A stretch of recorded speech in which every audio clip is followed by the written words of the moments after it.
尼玛又来！哇！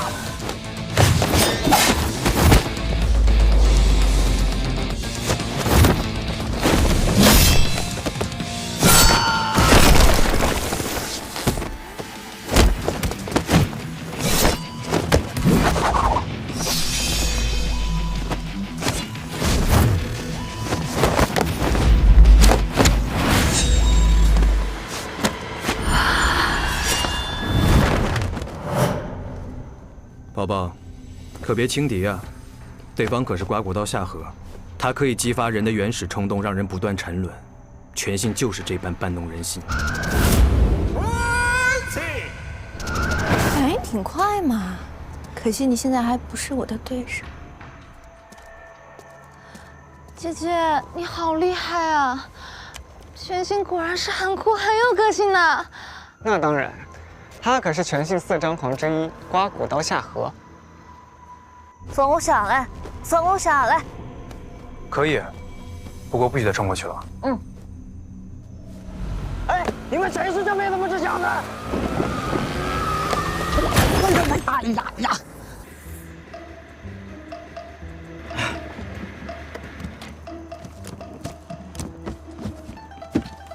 说好让你等我消息吗？ 对讲机串屏了。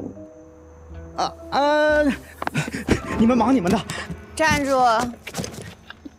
徐三，这就是你要的人吧？没错。既然张楚岚追回来了，所以今天的协议作废，我们哪儿都通必须把你们都带走。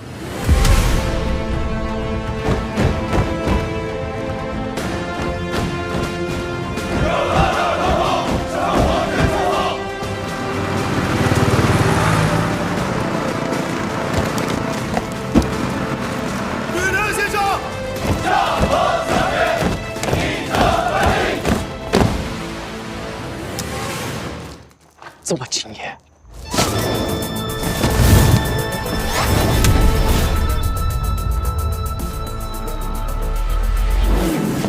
想抓我们没那么简单，我们今天一定要把张楚岚带走。土拨鼠，快去抢张楚岚！宝宝，快点救我！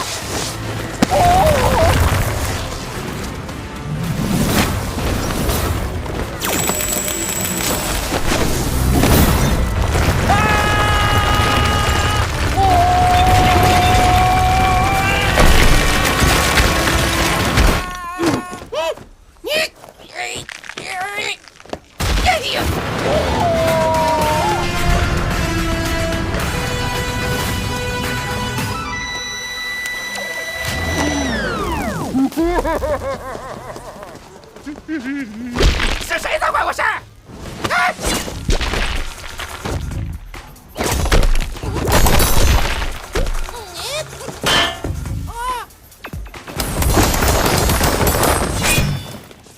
有球！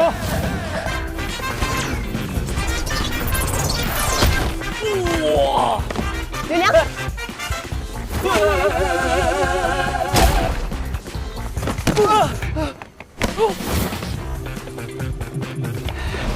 他们去过山城那边了，把他们打下来！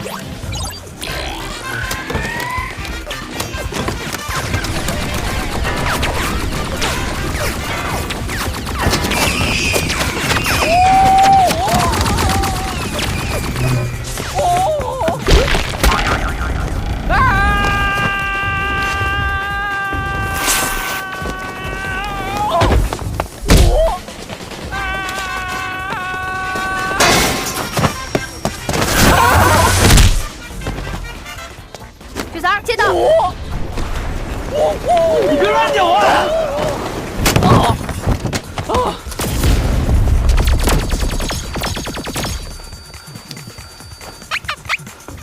软的，什么超能力还能爆炸？快走！徐三。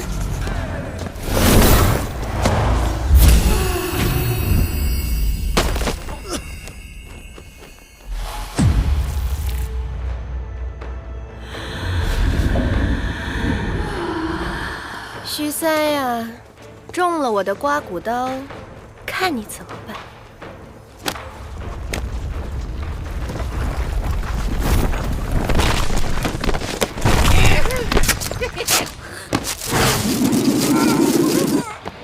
没事吧？走开，一会儿会很危险的。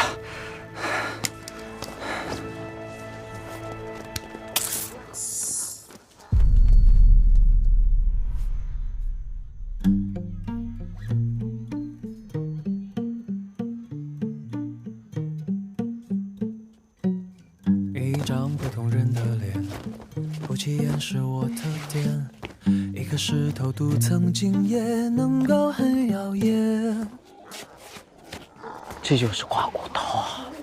张楚岚，宝儿姐救我！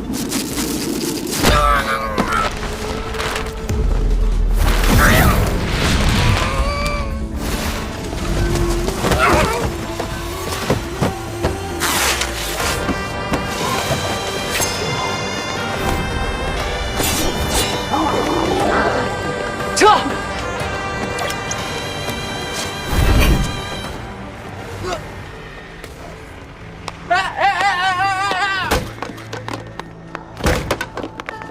哇！能不能让我自己选条路？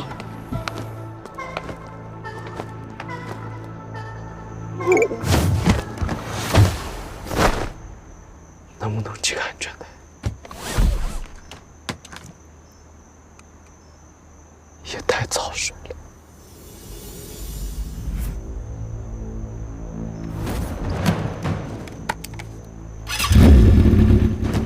好了，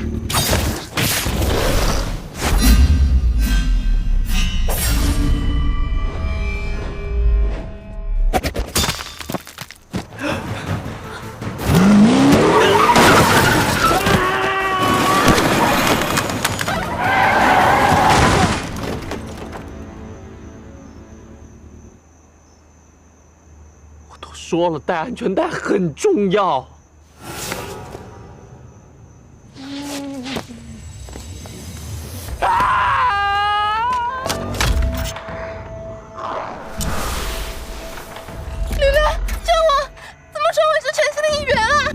你是全信，我就要救你吗？你根本就不知道什么是全信。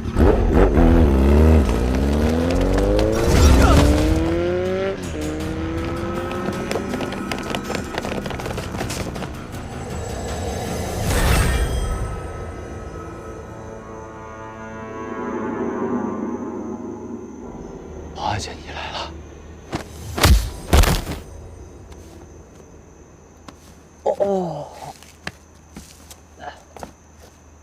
不接我电话。宝儿姐，宝儿姐，我错了，宝儿姐，宝儿姐，宝儿姐，你不要杀我啊，宝儿姐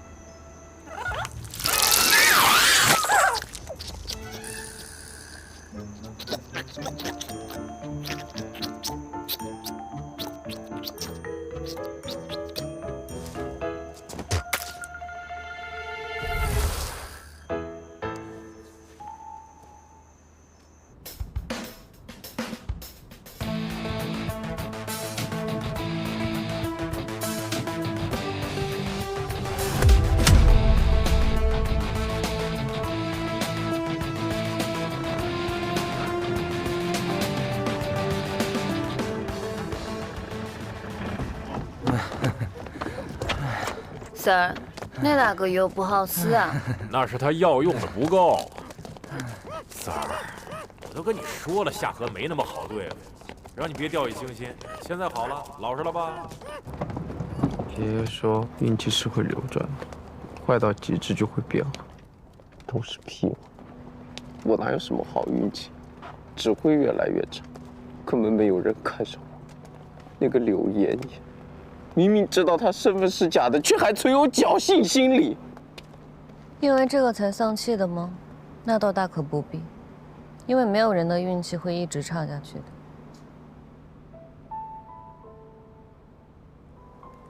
而且，你居然在安慰我。我之前一直以为你是个阴森，有的时候还疯疯癫癫的人，没想到你居然是个好人。你之所以这么倒霉，并不是因为运气差，而是因为你是个脑残啊。把它放下。你到底是有多少才会相信自己这种货色会有姑娘投怀送抱？你瞧你长得一脸倒霉相，一身行动200块钱就打发了，陌生人愿意跟你在一起，总要图你点什么吧？你浑身上下一无是处，真当自己镶钻了吗？怎么样，安慰到你了吗？别装死，起来。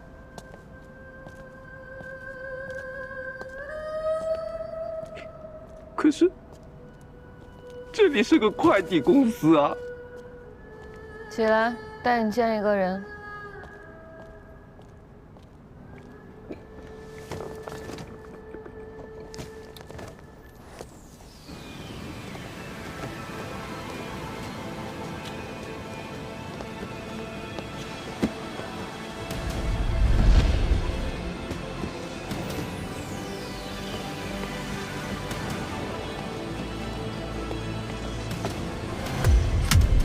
张楚岚，你们这是干嘛的呀？我们实际上是有关部门成立的艺人特殊管理机构，以快递公司的名义行走天下。跟我来。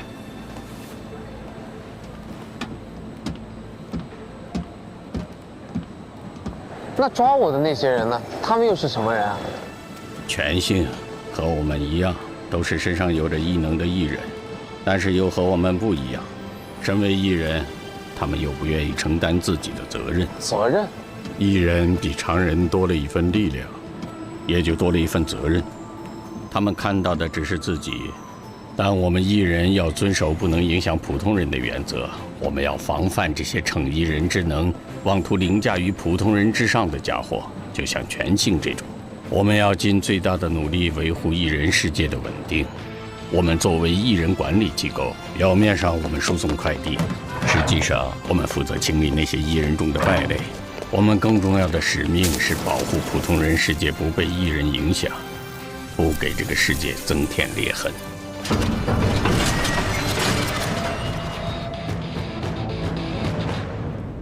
穷则独善其身，达则兼济天下。能够维护住这眼前日复一日的平和景象，就是我们哪都通存在的最大意义。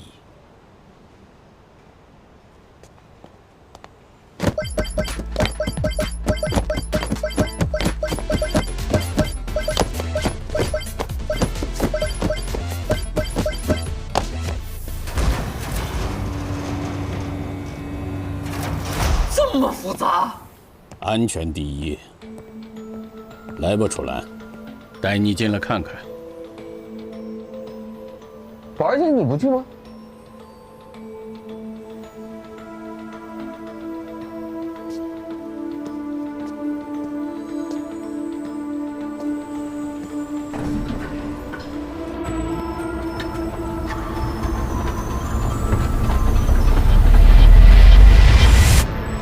欢迎来到新世界。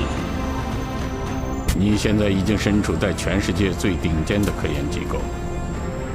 你所看到的这些人，都是我们最优秀的科研人员。记得我刚入职的时候，我们还要秘密地从国外进口一些高新仪器。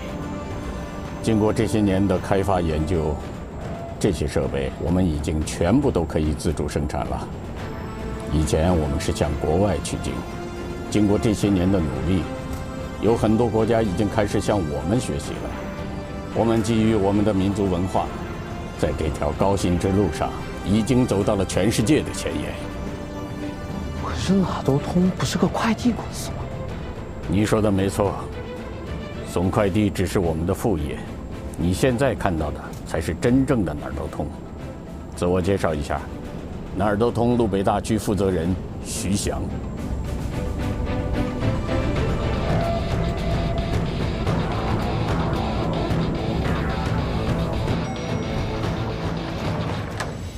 全性这样对普通人世界进行破坏，我们哪儿都通是绝对不会姑息纵容的。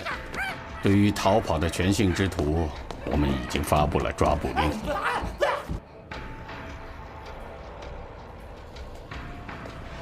你们哪都通究竟在研究什么呀？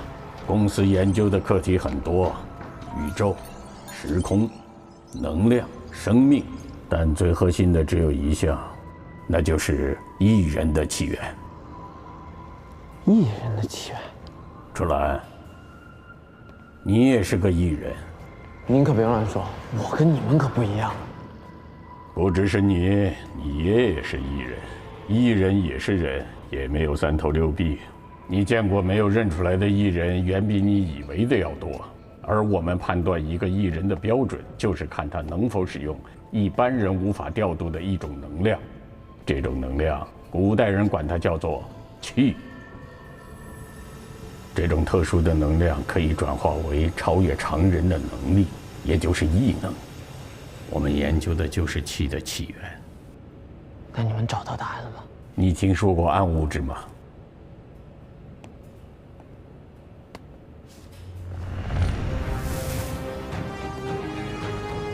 宇宙分显宇宙和暗宇宙两个部分组成。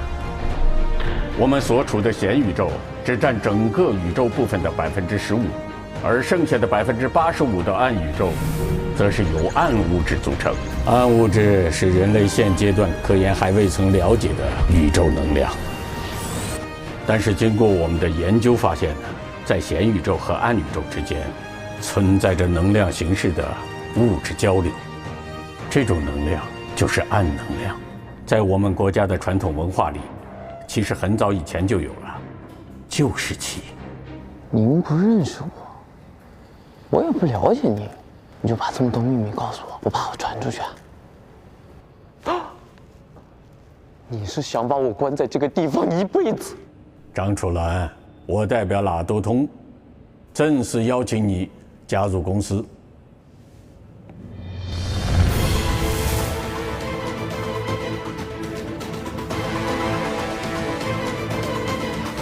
你别开玩笑了，我就是一个普通的大学生，我下午还有课，先走了。哦，您放心，道上的规矩我都懂，我在这里看到的、听到的，一个字都不会往邪了。张楚岚，我认识你爷爷。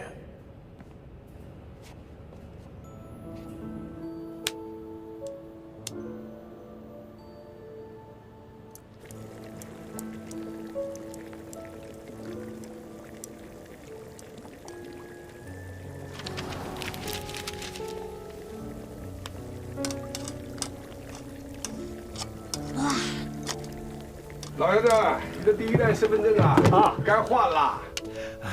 孙主任，啥第一代、第二代呀，不都是一样用吗？再说我都这把年纪了，你说，别新证没下来，我人先下去了。来，今天来啊，还是有件事跟你商量啊。你看楚岚呢，年龄还小，父母呢又不在了，您老也这么大年龄了，咱县里有个寄宿学校，要不要把楚岚送到那里？也有老师帮忙照顾，包吃包住，不光有老师教文化呀，还有一帮小伙伴陪他玩呢。您说行不行啊？我就这么一个宝贝孙子，只要我活着一天，我就不会把他送到别的地方去。谢谢。哎，老爷子，我刚才看身份证，你都快90了吧？你说万一哪一天你要是有个3长2短的，这楚岚也没人照顾。这呸！我身体硬朗的很呢，你瞧瞧。我说主任，别看你年轻，咱俩打一架试试，你不一定打得赢我。我肯定打不过你。哇！哎呀，来，爷爷，我来。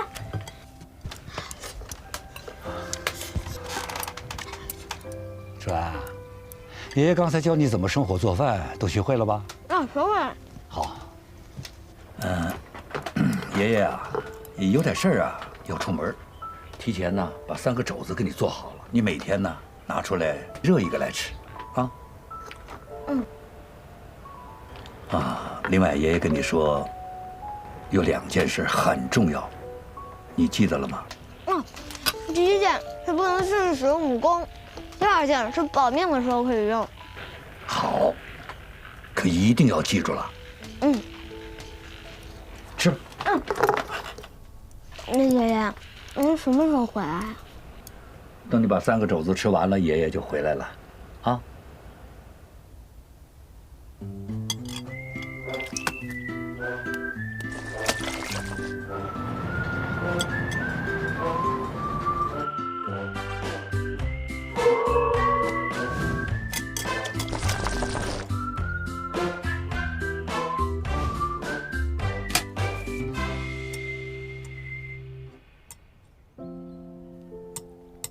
最后一只肘子也吃完了。爷爷今天几点回来啊？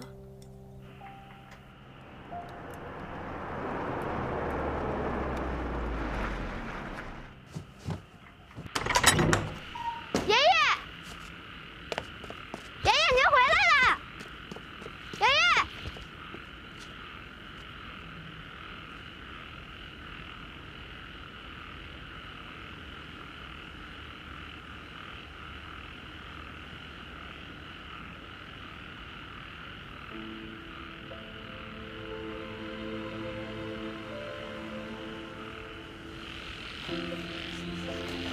爷爷，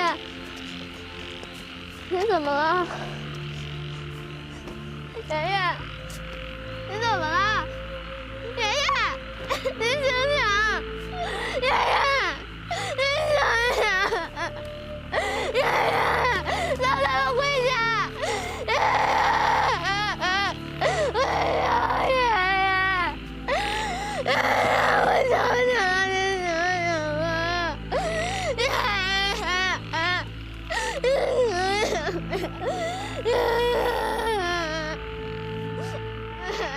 你醒醒吧！爷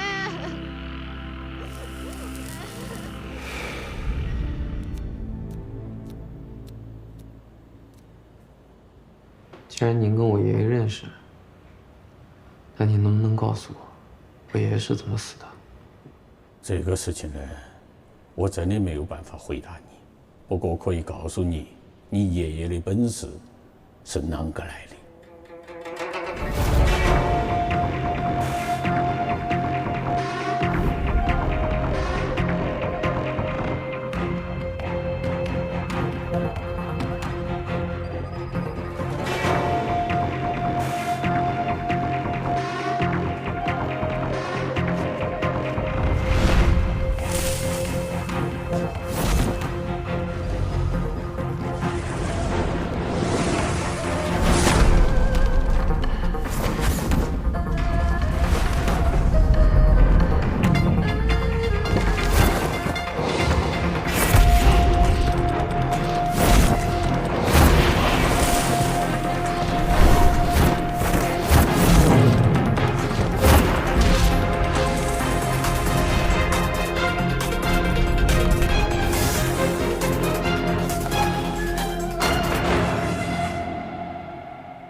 小蜘蛛，小蜘蛛，师爷叫您过去。好。朋友们，最近开始剪枝了啊！各位的剪刀都准备好了吧？用一把快的修枝剪，粗枝细枝，慢慢剪。这剪枝啊，就像剪头发一样，稍微一不注意啊，手一抖。 哎，就完了。林玉拜见师傅。名录都查过了吗？查过了。这次是咱们龙虎山2000年的庆典，这些老家伙又都是龙虎山的旧人，无论如何都得把他们请过来。您给我的那份名录是80年前的，有很多前辈都已经不在人世了，他们的家属也没有兴趣前来。不过，有2名在世的前辈已经答应弟子。 无论如何都会前来观礼的。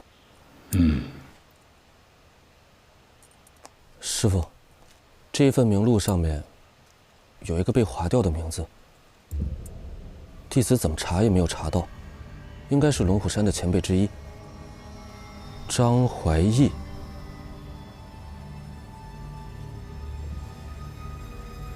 师傅，您认识这个人吗？ 既然名字已经划掉了，你就不用管了。啊，对了，我还有早课，我去了。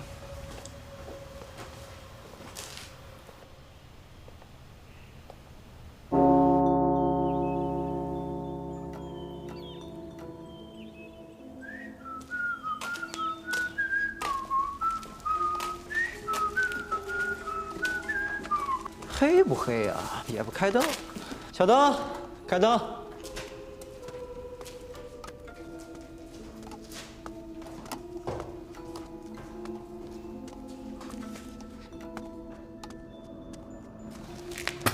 刘爷，方爷，吃饭了。红爷，来啦！哎，来了。赵王爷啊，你找我有事儿吗？红爷，你有过那种还没起念头，却一下就被拽进内井的时候吗？被动进去的？那你的内井都看见什么了？我看见一辆甲申年的火车。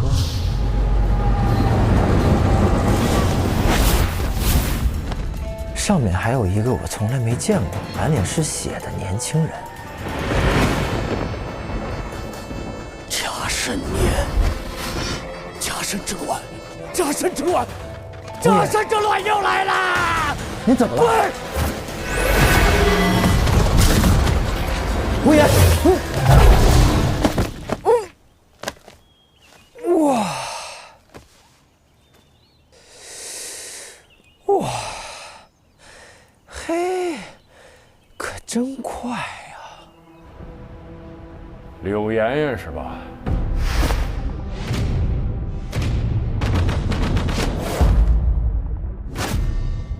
湘西柳家的唯一传人，傀儡术闻名天下。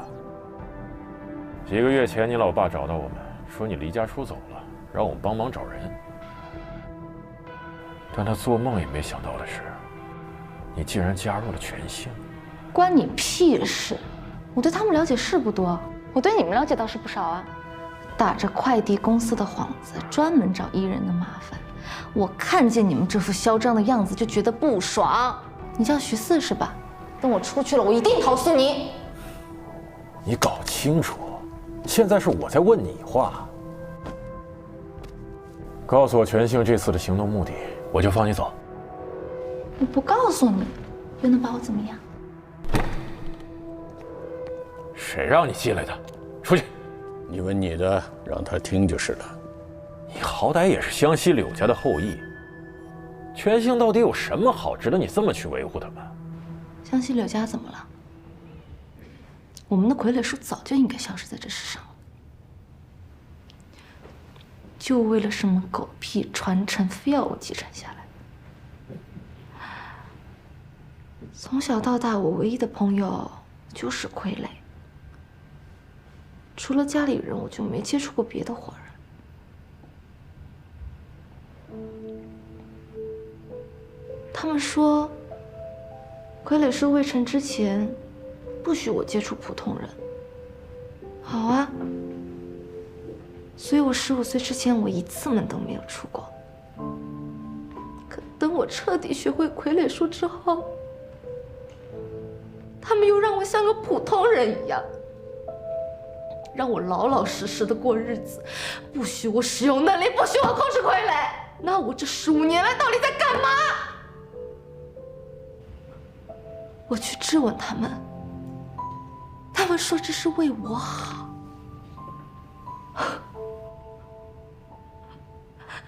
他们说什么我就做什么，那我和被控制的傀儡有什么区别？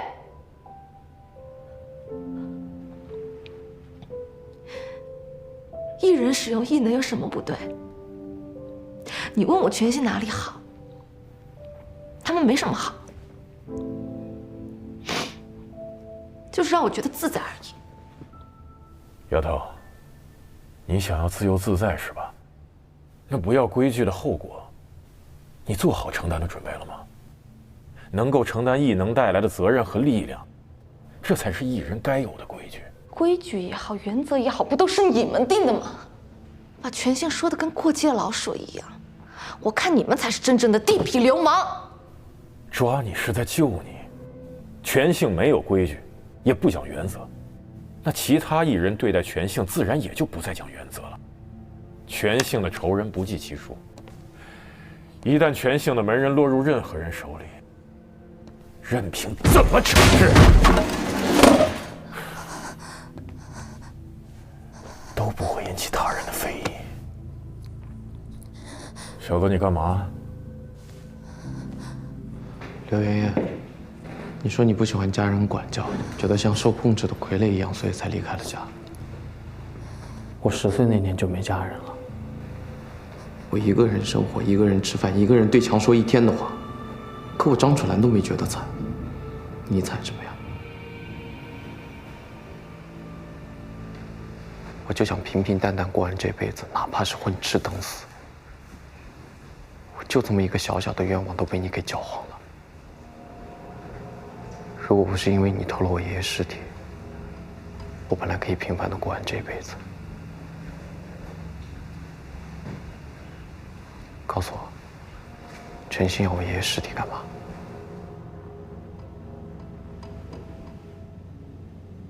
是记忆。他们想要的是张心凌的记忆。10几年前，一大批艺人界的顶尖高手在四姑娘山和一名艺人对峙，结果10几名高手全部死亡，而对方仅仅是受了重伤。那些高手中有唐门这样的名门正派，也有几名是全信的。从此，全信就一直在打听那个艺人的下落，但他们不是想要复仇，而是对那个人的力量感兴趣。当时死亡的全信高手在临终前说出了那个力量的名字：气体源流。而那个杀掉10几名高手的艺人，就是你的爷爷张西林。徐主任，我们找到张西林的棺材了。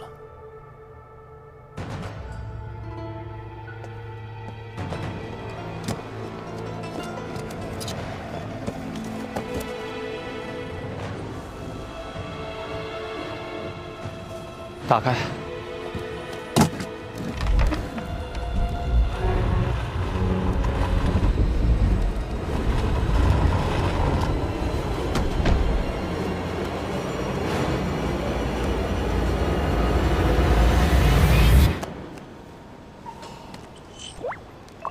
瓜果皮再干也是湿垃圾，湿巾再湿也是干垃圾。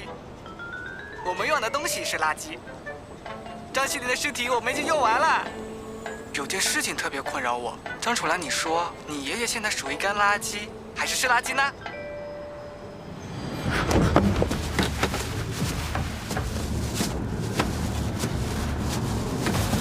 找到了，找到了！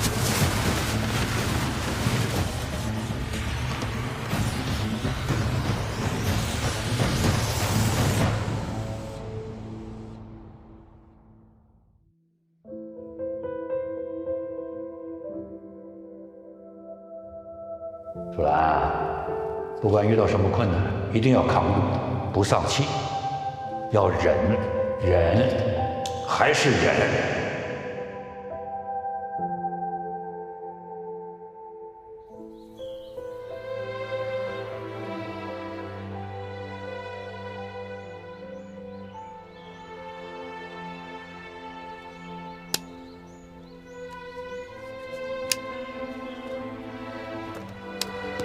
想用大紫鸡不会很疼吗？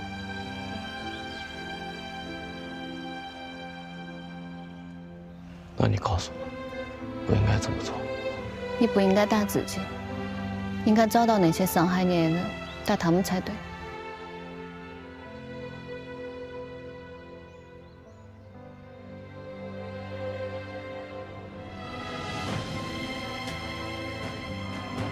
徐主任，我加入纳豆头。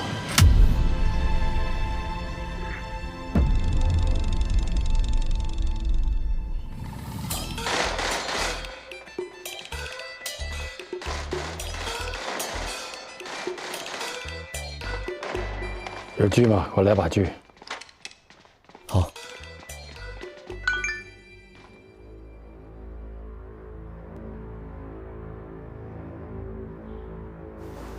林毅，你先出去，我歇一下。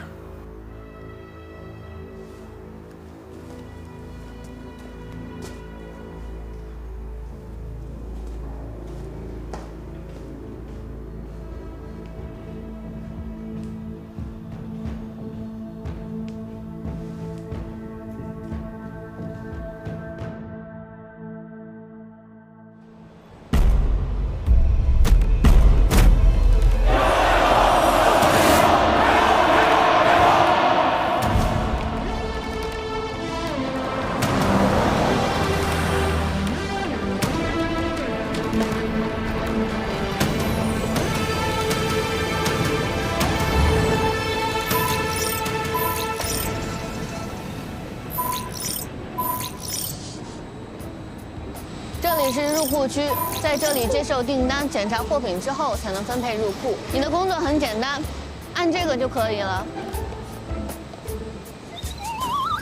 你们费这么大劲请我过来，就是让我干这个的？不然你想干什么？少干多得，不劳而获，这才是我的终极梦想。鸽娃子说了，汤品不可取，汤饮不可冷，奋斗才是正道。儿子，那咱们不是艺人界的特工吗？平常就在这里工作啊？又不是天天都有活干，没活干的时候，公司也不会培养你了。那我还有个问题啊，我们艺人跟普通人长得都差不多，那我们怎么区分艺人跟普通人呢？有手势啊，艺人界通用。什么手势？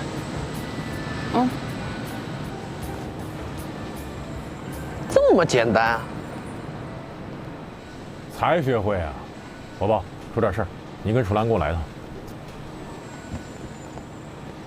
艺人隐藏在普通人中生活，哪儿的通作为管理机构，会有相关注册登记，对每个艺人进行统一管理，确保艺人行为不会影响普通人世界。每个艺人都会有相应编码。那我也会有自己的编码？当然了。Sir， 需要你的登录一下吧。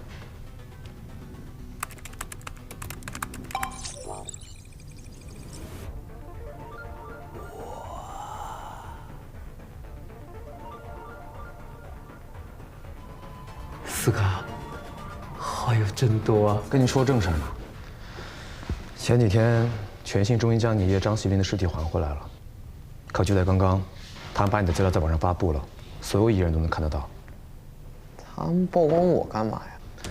你仔细看，重点在最后一句。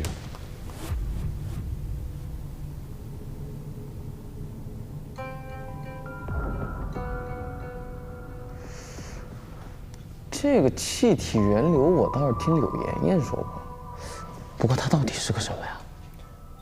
艺人界有8种被公认为最神秘且强大的力量，称为8奇迹。8奇迹就是当年甲申之乱的源头，气体源流就是其中之一。很明显，它的拥有者是你爷爷张锡林。现在你的身份曝光了，不只是全信，整个艺人界都会对你感兴趣的。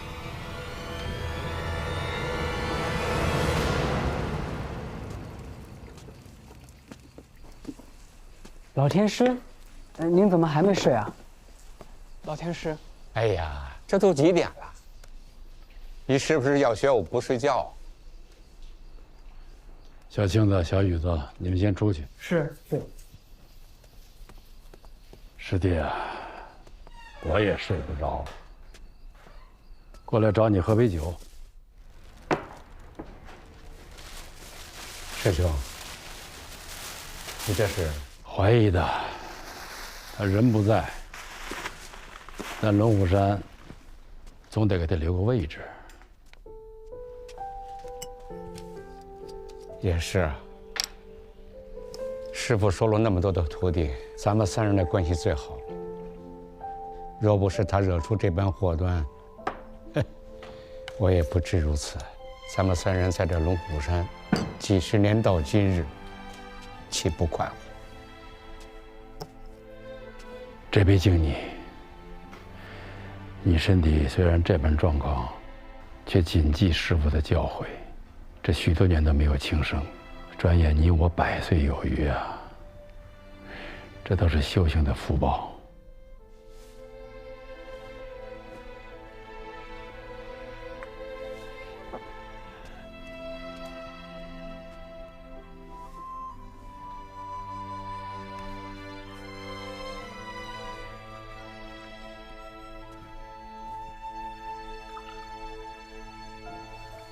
怀义，这杯酒敬你，恭喜你！我今日才得知，你有后了。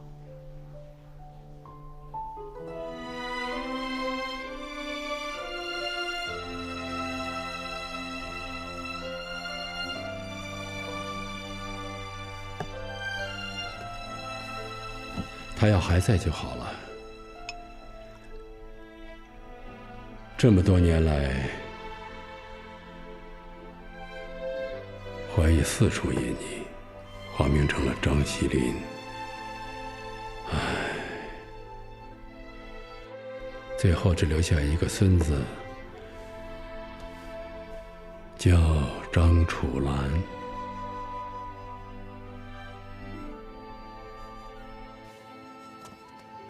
出什么事了？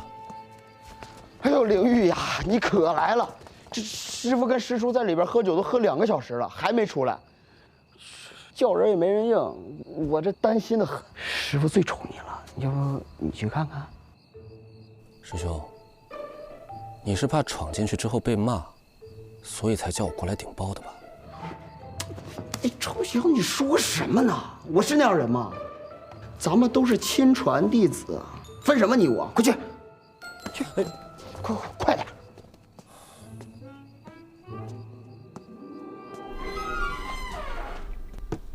刘玉，来，喝2杯。师傅，田师叔，你们已经喝多了。我一直让你喝，你怕什么呀？师傅，别再喝了。哎，你这个徒弟哪儿都好，就是太认真了，太认真了。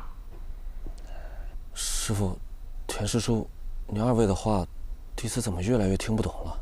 外面天色也不早了，赶快休息吧。啊，你不懂不要紧，以后就会懂了。你明天下山去趟新浦市，帮为师找一个人。你试试，看他够不够资格。什么资格？继承天师度的资格。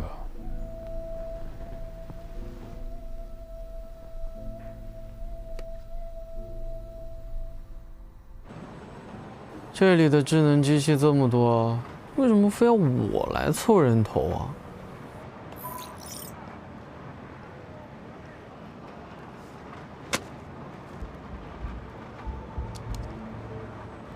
张楚岚，你谁啊？你爷爷张锡林对吧？我开门见山了，会气体源流吗？我也开门见山了，不会。你爷爷没教你啊？这个东西被你们说的这么厉害，我要是会的话，怎么会被全信抓走呢？而且我敢保证，我爷爷也不会这什么狗屁气体源流。他要是会的话，也不至于带我东躲西藏这么多年。张楚岚，你爷爷本事大了，10几年前在四姑娘山发生了一起大案，10几名艺人死在现场，全都是高手，而凶手呢？停！你这个故事我已经听过了。你就想告诉我，凶手是我爷爷，对吧？这个案子我跟了10几年，昨天才知道凶手就是你爷爷，张锡林。你们口口声声说凶手是我爷爷，证据呢？案子发生在当年的白露，对吧？而你爷爷也是在第2天晚上去世的，对吧？你刚才也说了。案发地点是在路南的四姑娘山，而我爷爷是死在路北的老家，这中间相隔了几千里，所以我爷爷跟这件事一点关系都没有。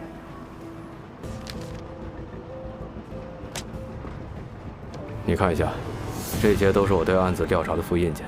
你爷爷在最后2页，在你心里，他是爱你疼你的爷爷，但在艺人界，在这个世界的公序良俗下，他是个背着10几条人命的恶棍，他带你东躲西藏，无非是在躲他的仇家，也是在躲哪都通。还有，你不是问我是谁吗？我跟徐翔一样，我是路南地区的负责人，我叫廖忠。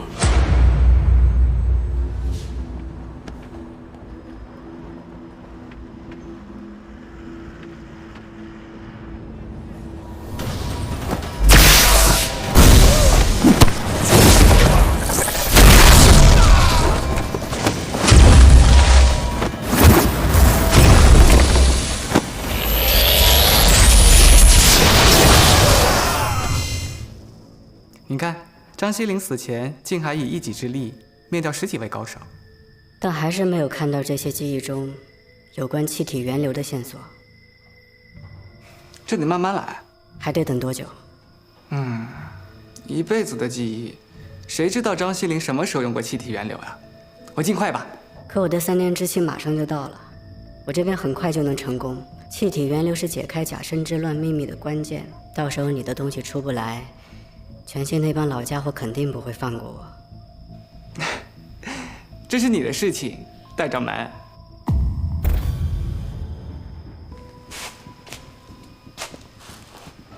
如果我被搞掉了，你也活不了的。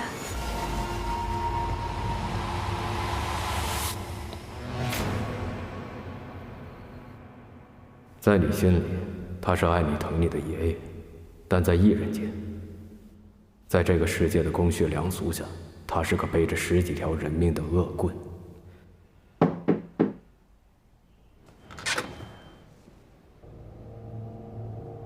人呢？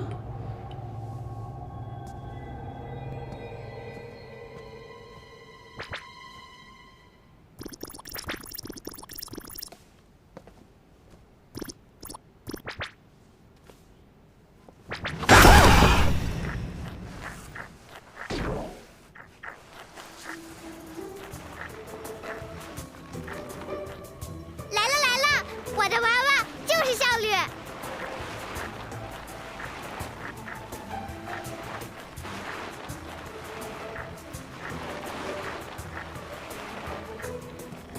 停！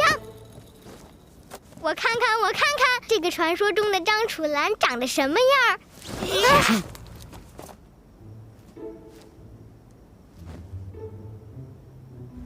又是权信，你们有完没完啊？我们才不是权信呢！我们对你没有恶意，只是我们的会长想见见你。他不会跟你们走的。奉家师之命，我们会把张楚岚带回去。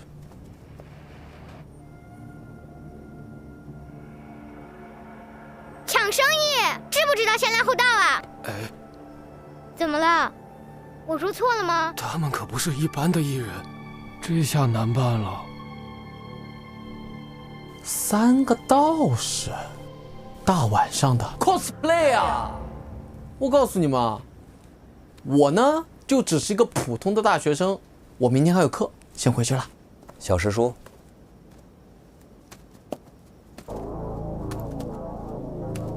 就这么个小子，用不着你出手。我和叶青先试试他到底几斤几两。别！我认输还不行吗？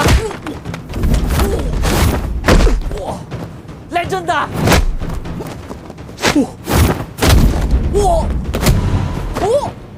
你不是会气体源流吗？你打他呀！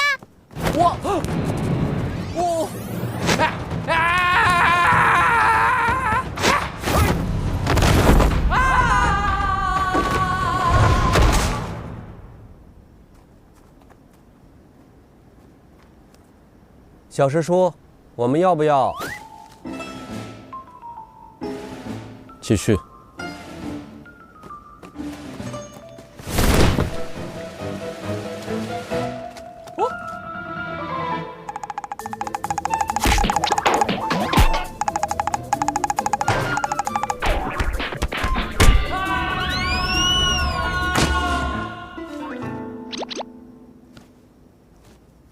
小师叔，咱们还是算了吧。你看这小子啥也不是，你还好意思？你打一个啥也不是的人，你是啥呀？纪云、叶星，你们先退下吧。小师叔，这小子他根本就……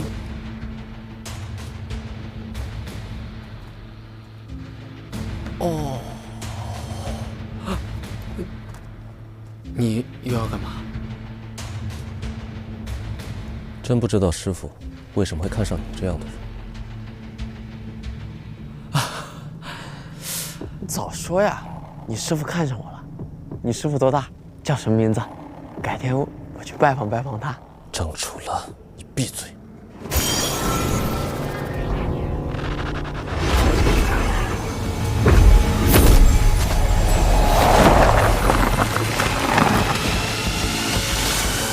你说咱爸到底在打什么主意啊？他为什么对这个张楚岚这么在意？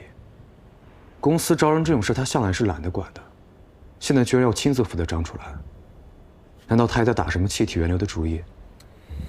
有一部分是因为这个吧，不过我觉得老爷子更看重的是张楚岚身上的关系。你知道吗？我调查了张锡林的全部资料，这张锡林就是个假身份，他一直在隐藏自己的过去。还有那张楚岚也不是个善茬，一直不肯透露他爷爷教给他的功法。不过在被他打倒那几具傀儡身上，我还是找到了线索。张西林教给他孙子的功法是龙虎山天师府的独门功夫——金光咒。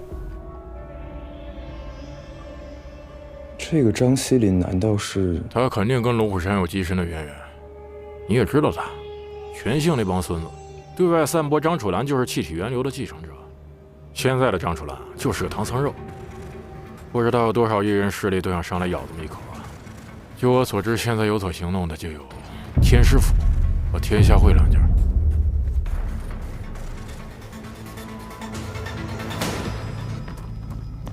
你也会这个，我也会，咱俩一家人，别打了。谁跟你一家人？我爷爷从小就教我这个，不是一家人怎么可能会？不信我给你看啊。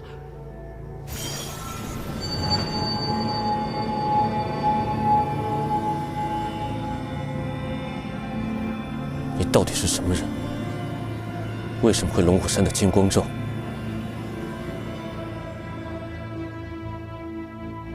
这个叫金光咒啊。还有，你爷爷是谁？让他和你一起到龙虎山请罪。都是一家人，说请罪这个话就见外了哈。龙虎山的金光咒不能外传，不管你爷爷是谁，都是龙虎山的叛徒。怪不得你也这么不堪。原来他也是这样的人，真是遗传。你爷爷才叛徒，你全家都叛徒。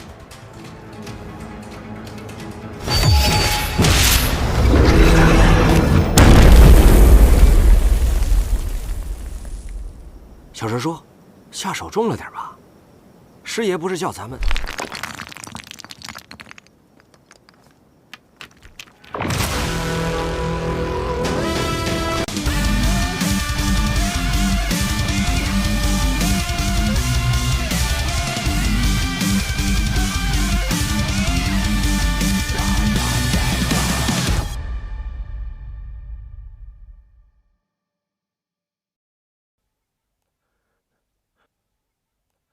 龙虎山的金光咒不能外传，不管你爷爷是谁，都是龙虎山的叛徒。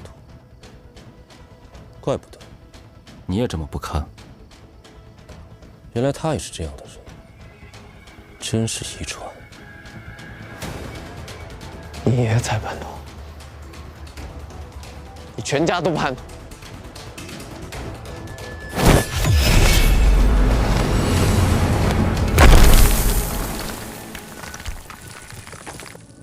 小蛇说：“下手重了点吧，师爷不是叫咱们。”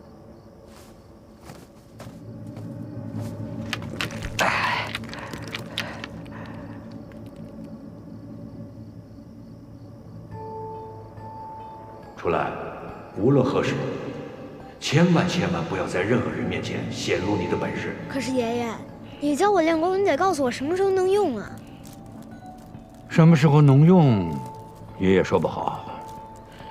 但什么时候不能用，你可得记住了。出来，无论何时，千万不要在任何人面前显露你的本事。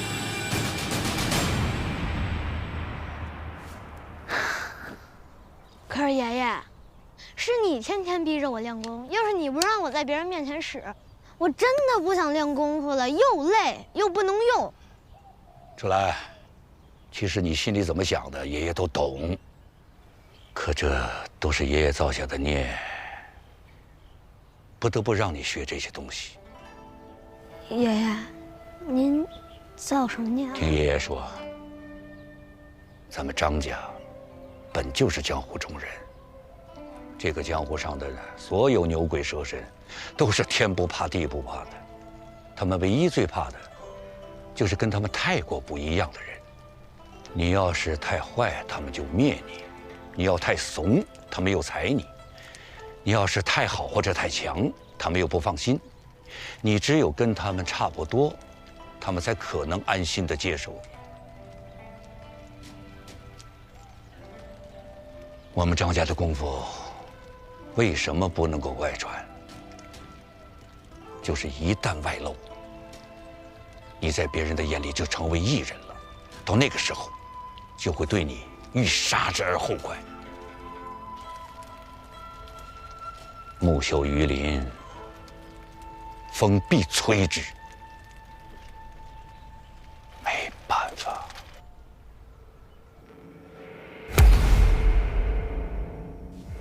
张楚岚，别起来了！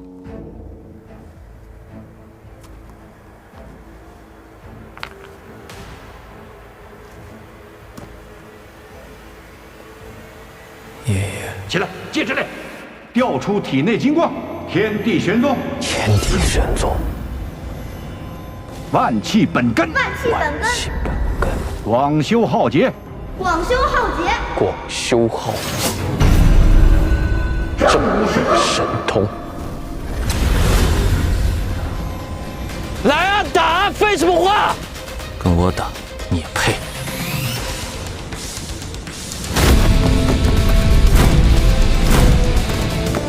你狂什么？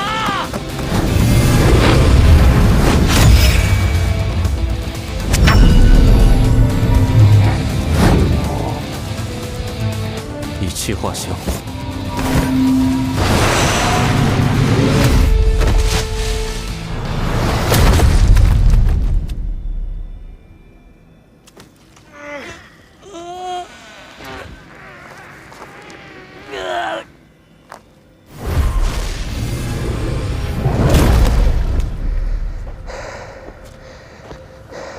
不管你爷爷是谁，都是龙虎山的叛徒。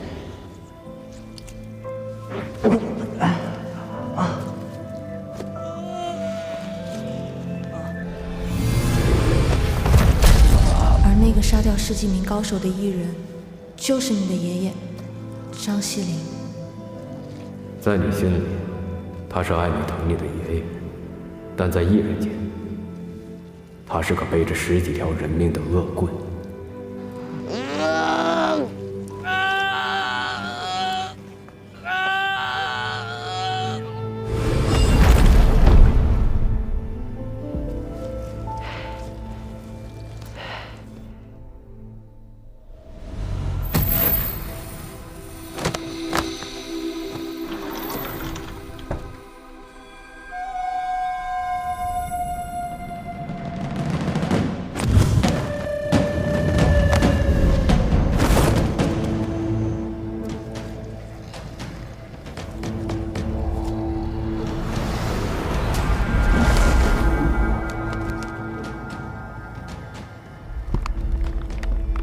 就算拼了命，你也就只有这点斤两。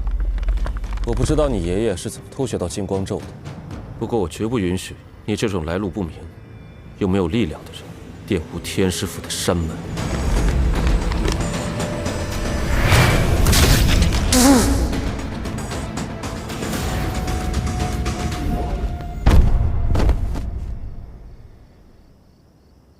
我们走，回龙虎山。小师叔，师爷不让咱们请张楚岚回？不必了，我已经试过了，张楚岚没这个资格。站住！谁让你走了？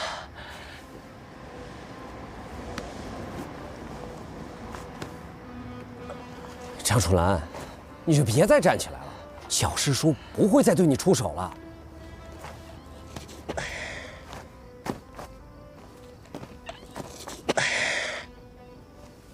我已经怕够了。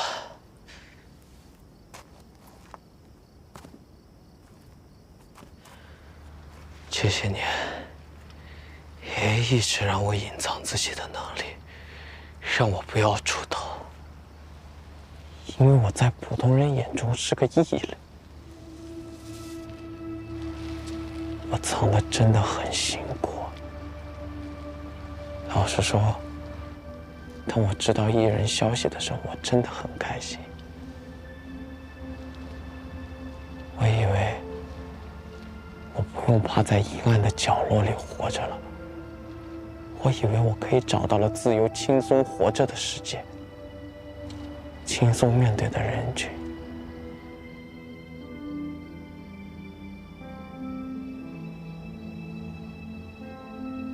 结果呢？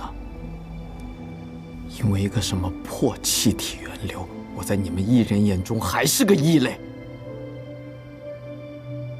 我已经不知道该怎么面对这些了。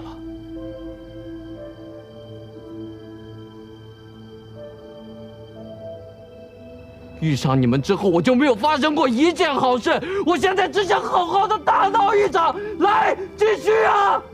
再继续下去，我可能会废了你。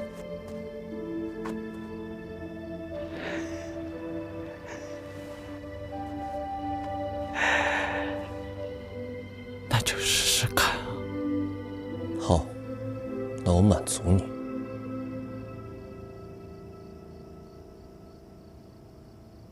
张楚岚，不用怕他，区区天师府一个高工而已。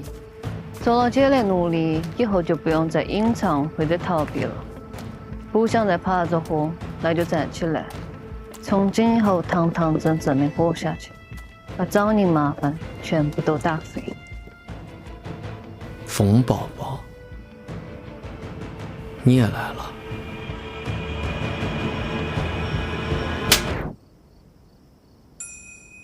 叫我啥子呢？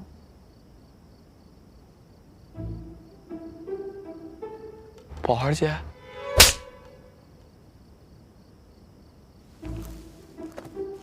对不起，主人，我错了。跟他们装可以，跟我装弄死你。去，把你的全部底牌都亮出来。遵命，主人。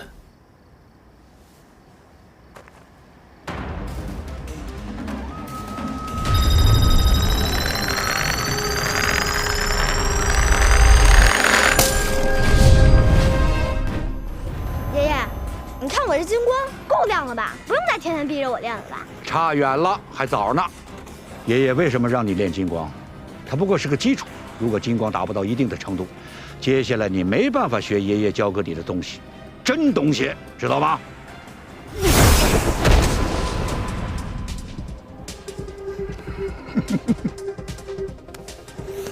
这啥呀？我的金光都像薄纸一样被撕碎了。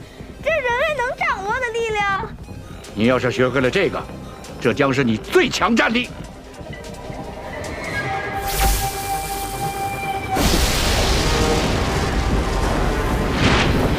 接下来，就让这个小师叔见识见识我的最强战力。对，就是这个。你上次在墓地对付傀儡时候用的就是这个。超越金光的力量。这个感觉，难道是？我懂了。这个张西林很有可能曾经是天师府的人，但同时这又是一个假身份，天师府根本不存在这么一个人，所以很有可能是天师府有意隐瞒张西林的身份，这是个他们想要抹去的存在。天师府邀请张楚岚和各派精英去参加天师竞选，这届的天师是疯了吗？这如果是真的话，影响的不光是张楚岚和咱们公司了。整个异人世界都会有大变动的。这么多年，还是第一次对人使用，怎么可能？你的护体金光很厉害是吧？给你试试这个。果然是雷法。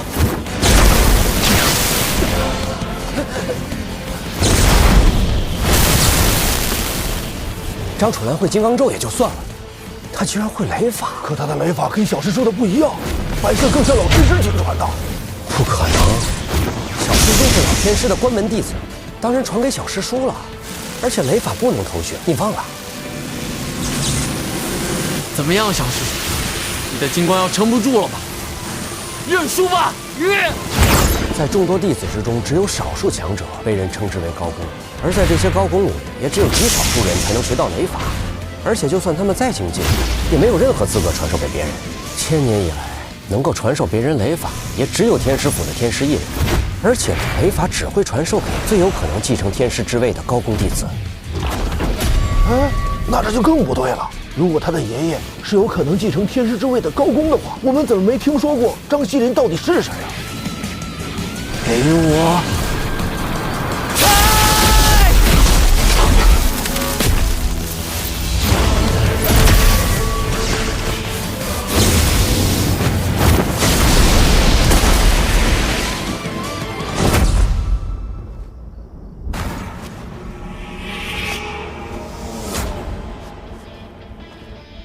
接下来我会把你的金光彻底击碎。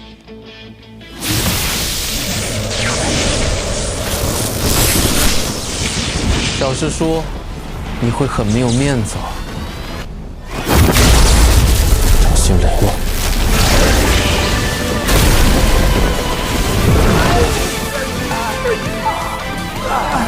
难道那个他也能用？这家伙没想到雷法用的这么熟练。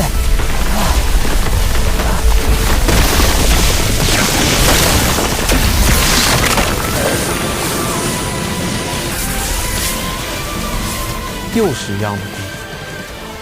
不对，黑色的气。宝儿姐，她的那个怎么那么早？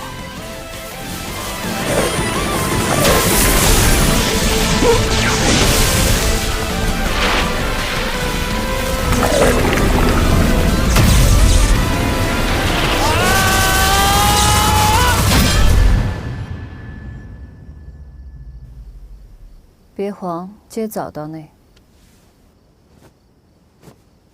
那个啥子小师叔，打狗还要看主人，你再要继续，我就是你的对手。这姑娘什么来头？小师说的掌心雷，没想到这么别啰嗦，我知道。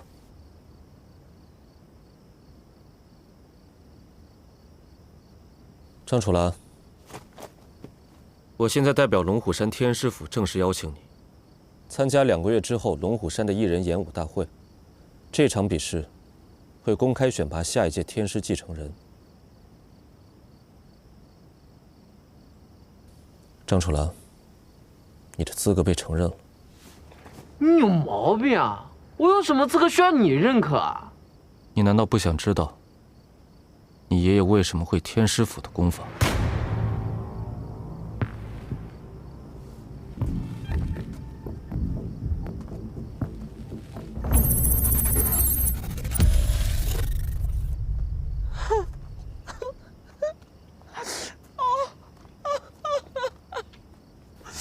还装呢？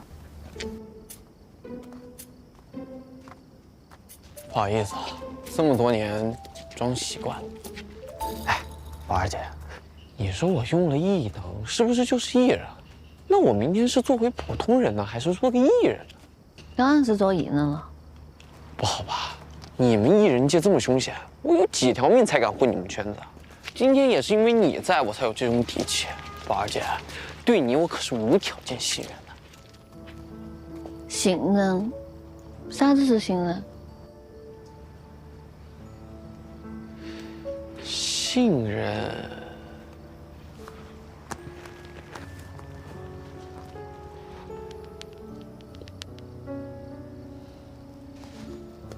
应该就是这个意思。信任是一个汉语词汇，拼音词是信任，一直相信，二字一直坚定的将信托付，三字互相。 其实我觉得这些都不重要，我觉得信任就是无条件当你奴隶。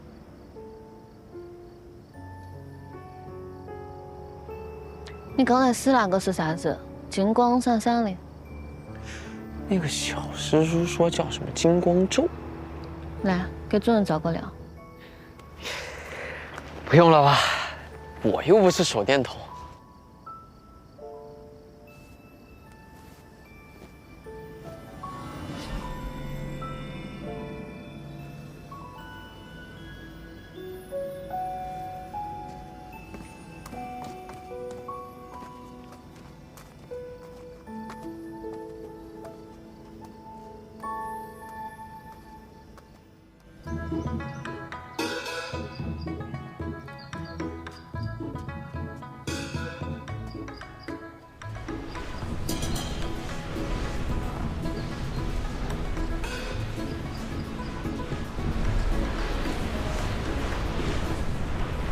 你们干嘛呢？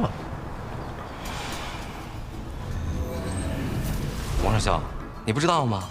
龙虎山艺人演武大会这次对外开放了，武当山也收到了一张邀请函，我俩正在比试，看看谁有这个资格。听说啊，8奇迹之一里气体源流的继承人张楚岚也要参加。张楚岚，谁呀？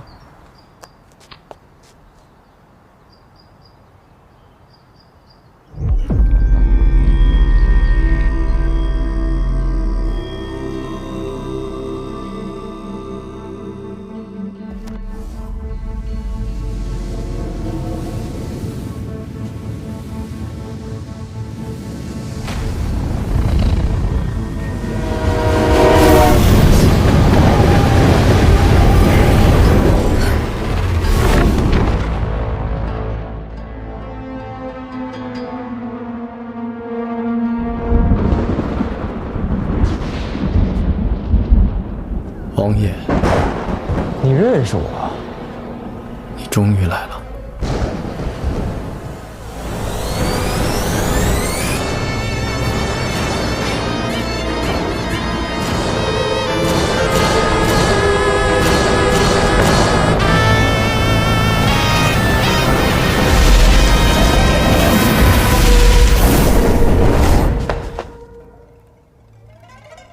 就这人，你看看。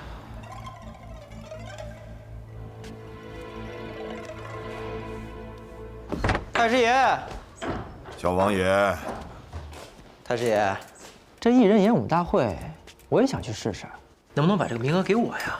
你觉都睡不够，就别去龙虎山了，就在武当好好休息。您放心，我要去了龙虎山，绝对不给您丢人。你功夫是可以，但你当参加一人演武大会的人都是吃素的。封后奇门呗。你怎么知道这个？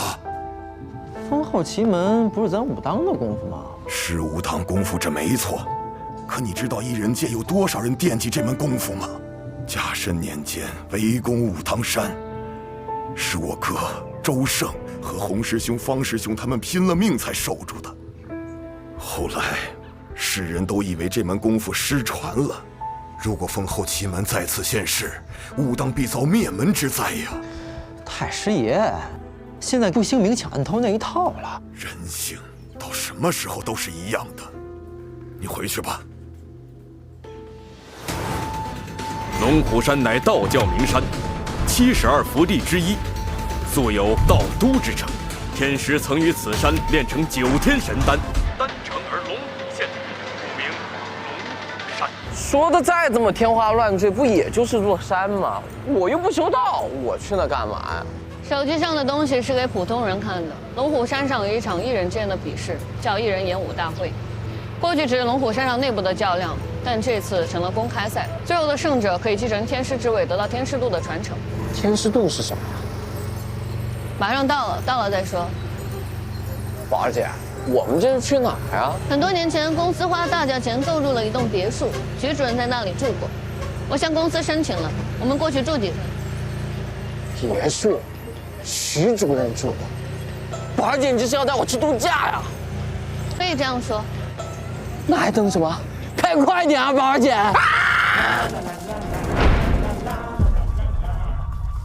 宝儿姐，私人影院有多大？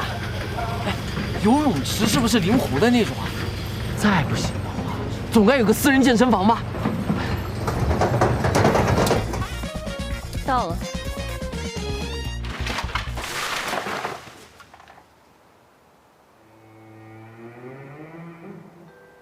宝儿姐，走错了吧？就是这儿。想赢一下艺人演武大会，你还差很远。这儿又偏僻又安静。从今天开始，我们就住在这儿，由我负责训练你。训练不是度假吗？宝儿姐，你不会是在开玩笑吧？下车。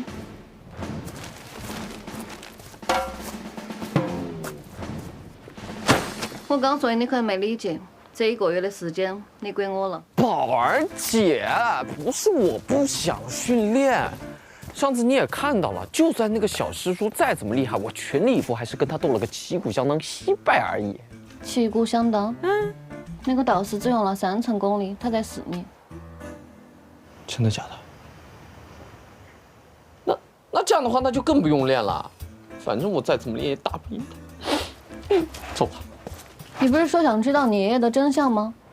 就算你对天师之位不感兴趣，你也能利用这次机会往上爬，这样你才有机会接触到那个掌握真相的人，99代天师张之维。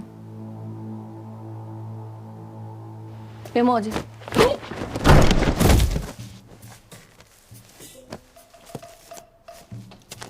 第一个训练，打扫卫生。这张楚岚啊，虽然说也会金光咒和雷法，但是根本就不是我小师叔的对手。凌月，你是怎么跟张楚岚对的招啊？你明天下山帮为师找一个人，你试试，看他够不够资格。什么资格？继承天师度的资格。你这打架打赢了，你愁眉苦脸的干什么？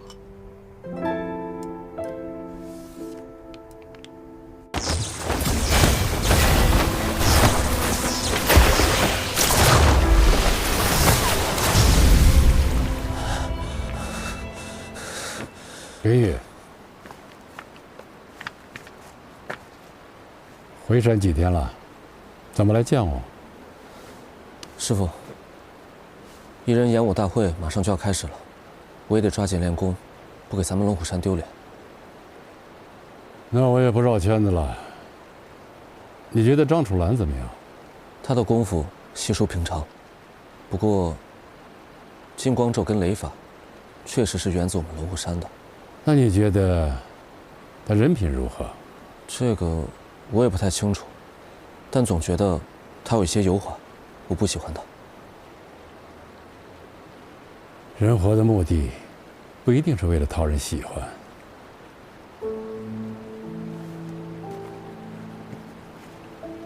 你也一样。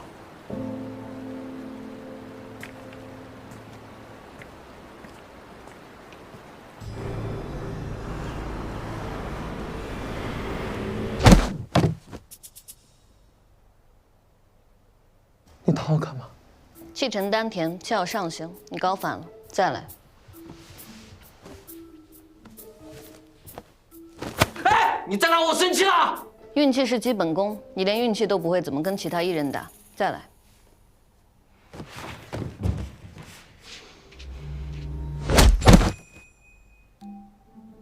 我还没开始你就打我，还没开始就错了，运气的姿势都错了。我已经很久没见过你这种废物了。马儿姐，别动。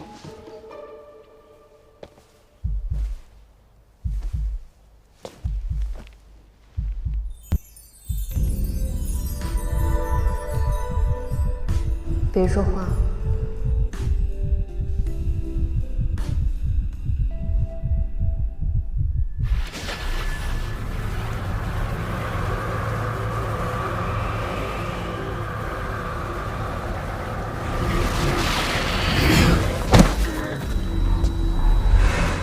放过我！你到底对我做了什么？当你忍不住的时候，多谈自己，那不谈到什么时候觉得你就要忍，还是忍。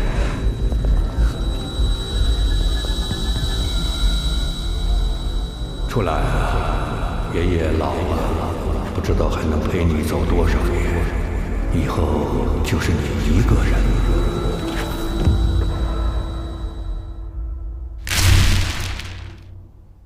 起来练功。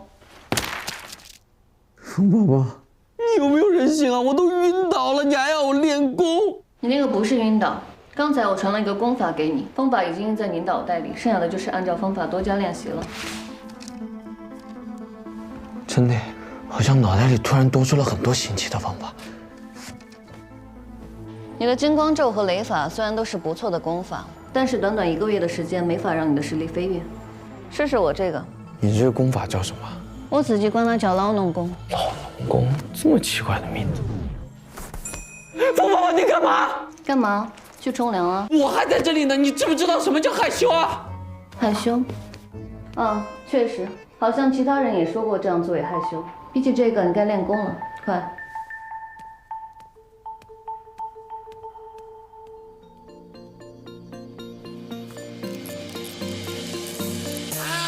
像啊，夏天的傍晚，雨水的头发，日落后见到是自然自然感，动起来，唱起来，温暖温暖不离快去练功。每次伤心的时候，翅膀就再起一点。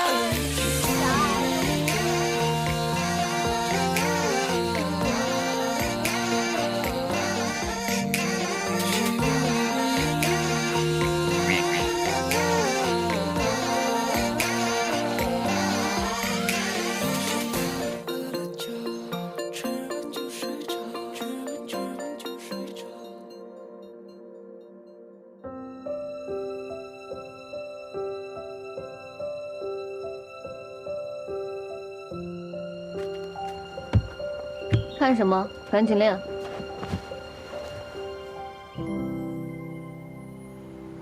你的气走偏了。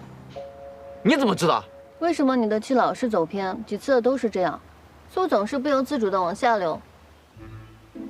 你穿成这样，我的气不走偏才怪哎。哦，也是，那我去换身衣服。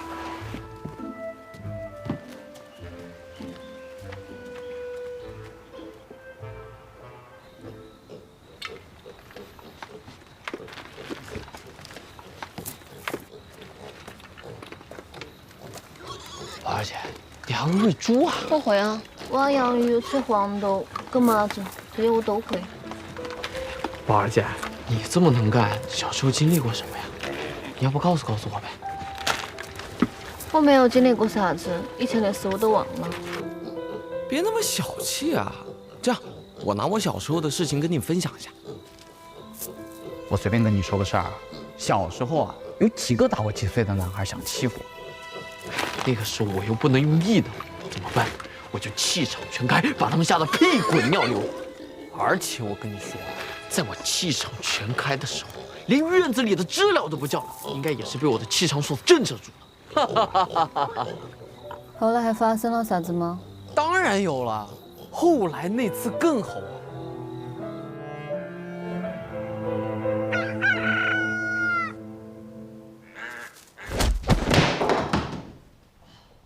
偏了又偏了，还是偏。这几天我已经穿好衣服了，可你还是会受到影响。而且，我是真的做不到。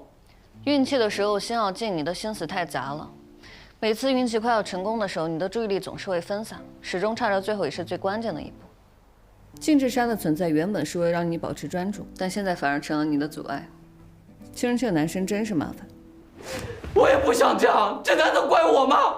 静治沙不是你的错，但被静治沙影响就是你的错。这个问题需要解决，是你自己动手，还是我来？宝儿姐，我可以的，你相信我一次。在这儿等我。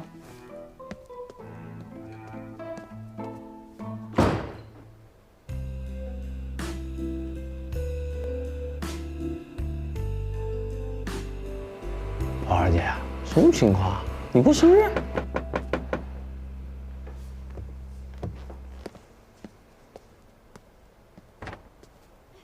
嗨，宝儿姐，嗨，宝儿姐，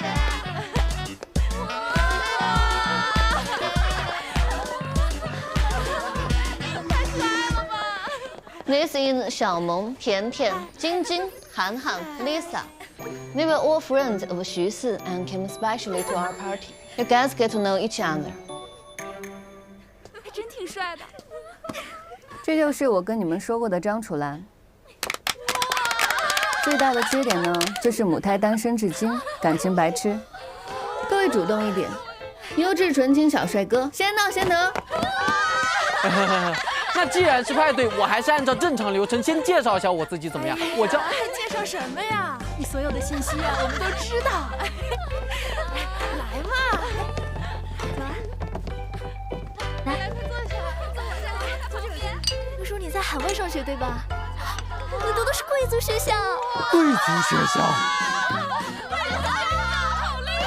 听说你打高尔夫特别好，能不能带我去你的私人高尔夫球场看看呀？高尔夫？你跟他们说了什么？自己把握好机会，只能帮你到这儿了。来嘛，喝喝。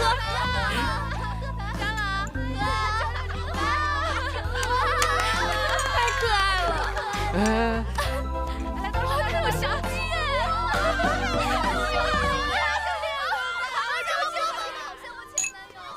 我也想摸。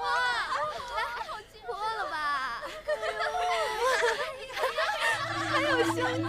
够了。来，我帮你脱衣服。哎，不热，不喝了。我帮你。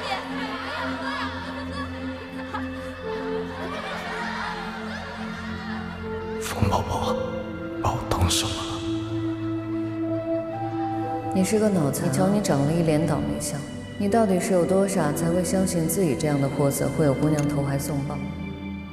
我已经很久没有见过你这种废物了。滚！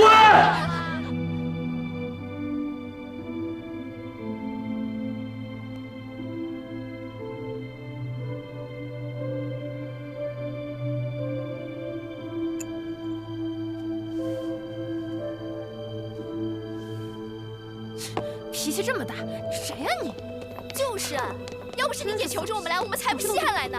就这破房子，还装什么富二代呀？呸！呸！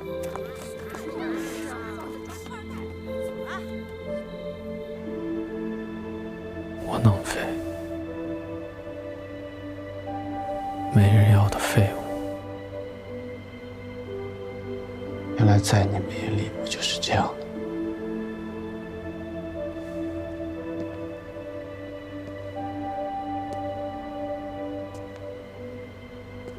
把我包装成这样，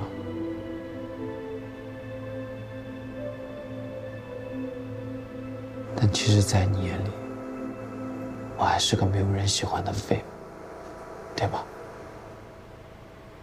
破掉禁止杀，这不是你一直想要的吗？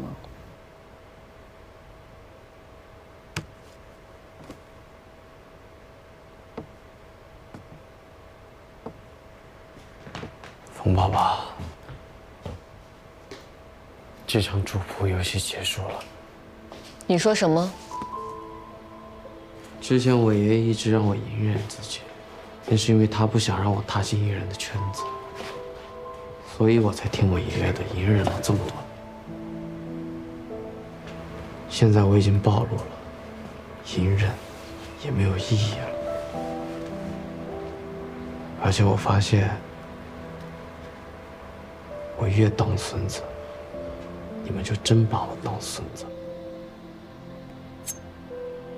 回来，你晓得继续往前走，你会有啥子下场吗？我知道，冯宝宝，我打不赢你。我也知道我继续下去，我可能连命都会留在这里。但如果我不继续下去的话，我的尊严就丢在这里了。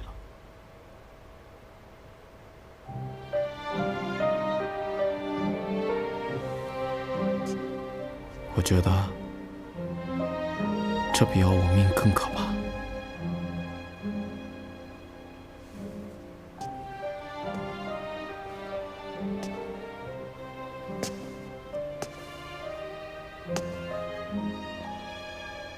回来，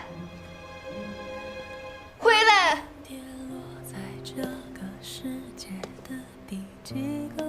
回来！我叫你回来！日出日落，现在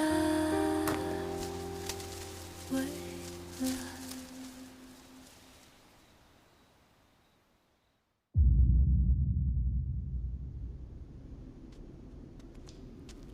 红爷，今儿我给您带了热干面。小灯开灯。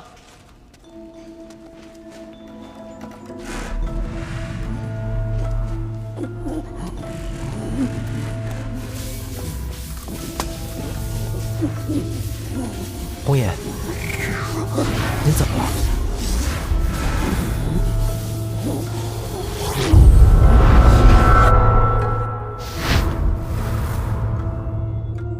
红爷，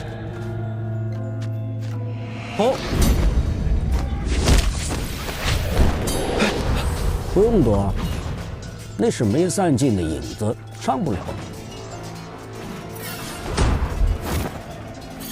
这些都是什么人啊？这是武当的人，还有抢封后奇门的人，这就是甲申之乱的一部分。当年经过那场恶战，死伤惨重，保命的那个人反而做了掌门。有人怕了，躲起来，可有的人带着我们这些师弟们顶了上去，顶住了甲申之乱，保住了武当。小王爷，你的内劲非比寻常，这其中的意义啊，比你以为的要大。你用几个月的时间就做成了我们几十年都没有做成的事儿，你是被选中的那个人，你不应该被内劲所困，你要学会掌握内劲，这是你的天命，也是你的责任。大猴子也在这儿，你不想去看看他的本事吗？可我怎么也看不到啊！这是内景，别用眼睛看，要用心看。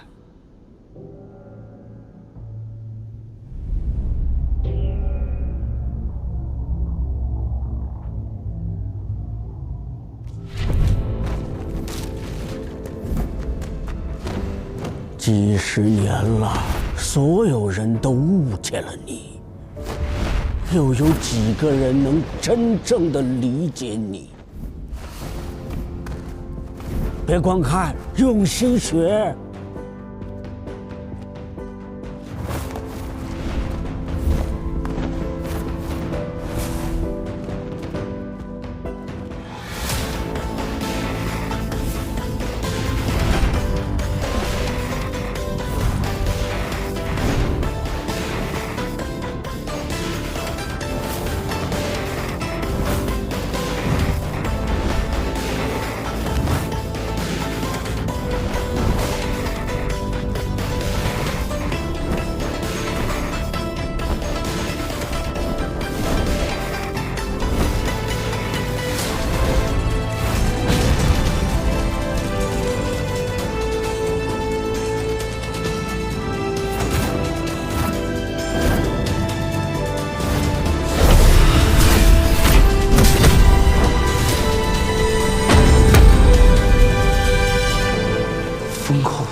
看见了吗？你后继有人了。封后奇门，后继有人啦！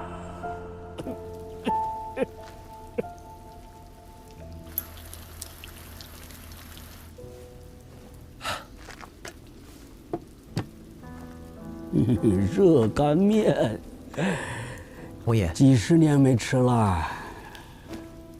这面拌开了，比肉还香。侯爷，我来给您拌吧。把自己困在这个地方几十年，就为了维护一个没有任何意义的妄念，可悲，太可悲了。当初大猴子把这封后奇门交给了我们3个，他是一番好意，可是他不知道，他想迈进就能迈进的门槛儿，我们粉身碎骨也闯不进去。